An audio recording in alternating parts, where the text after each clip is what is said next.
They were shooting civilians. Ukraine refugees saw abuses. As more than 2 million refugees from Ukraine begin to scatter throughout Europe and beyond, some carry valuable witness evidence to build a case for potential war.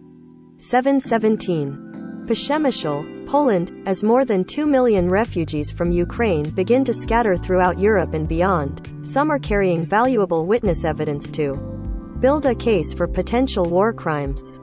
More and more, the people who are turning up at border crossings are survivors who have fled some of the cities hardest hit by Russian forces.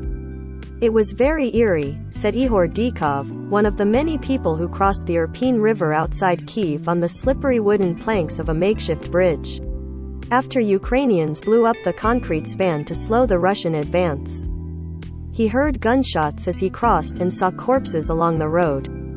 The Russians promised to provide a humanitarian corridor which they did not comply with. They were shooting civilians, he said. That's absolutely true. I witnessed it. People were scared. Such testimonies will increasingly reach the world in the coming days as more people flow along fragile humanitarian corridors.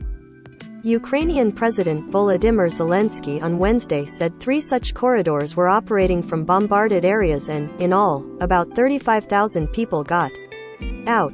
People left Sumy, in the northeast near the Russian border, the suburbs of Kyiv, and Enerhodar, the southern town where Russian forces took over a large nuclear plant. Yes, I saw corpses of civilians, said Ilya Ivanov, who reached Poland after fleeing a village outside Sumy where Russian forces rolled through.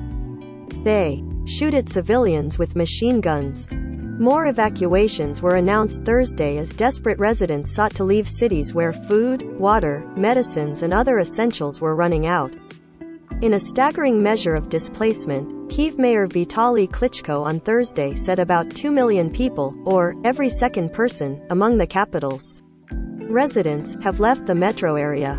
In addition to the growing number of refugees, at least 1 million people have been displaced within Ukraine, International Organization for Migration Director General Antonio Vitorino told reporters. The scale of the humanitarian crisis is so extreme that the worst-case scenario in the IOM's contingency planning has already been surpassed, he said. Russian and Ukrainian-speaking trained psychologists are badly needed, Vitorino said, as more traumatized witnesses join those fleeing. Nationwide, thousands of people are thought to have been killed across Ukraine, both civilians and soldiers, since Russian forces invaded 2 weeks ago. City officials in the blockaded port city of Mariupol have said 1,200 residents have been killed there, including 3 in the bombing of a children's hospital. In Ukraine's second-largest city, Kharkiv, the prosecutor's office has said 282 residents have been killed, including several children. The United Nations Human Rights Office said Wednesday it had recorded the killings of 516 civilians in Ukraine in the 2 weeks since Russia invaded, including 37 children. Most have been caused by the use of explosive weapons with a wide impact area, it said. It believes the real toll is considerably higher, and noted that its numbers don't include some areas of intense hostilities, including Mariupol. Some of the latest refugees have seen those deaths firsthand. Their testimonies will be a critical part of efforts to hold Russia accountable for targeting civilian structures like hospitals and homes. The International Criminal Court prosecutor last week launched an investigation that could target senior officials believed responsible for war crimes.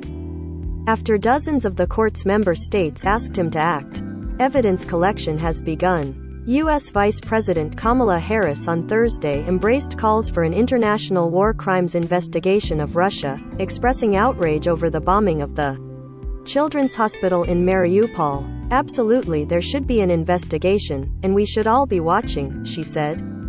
Some countries continued to ease measures for refugees. Britain said that from Tuesday, Ukrainians with passports no longer need to travel to a visa application center provide fingerprint and can instead apply to enter the UK online and give fingerprints after arrival. Fewer than 1,000 visas have been granted out of more than 22,000 applications for Ukrainians to join their families there. Ukrainians who manage to flee fear for those who can't. I am afraid, said Anna Potopola, a mother of two who arrived in Poland from the city of Dnipro. When we had to leave Ukraine, my children asked me, will we survive? I am very afraid and scared for the people left behind. Associated Press journalists throughout Europe contributed. Follow the app's coverage of the Ukraine crisis at https://apnews.com/hub/Russia-Ukraine.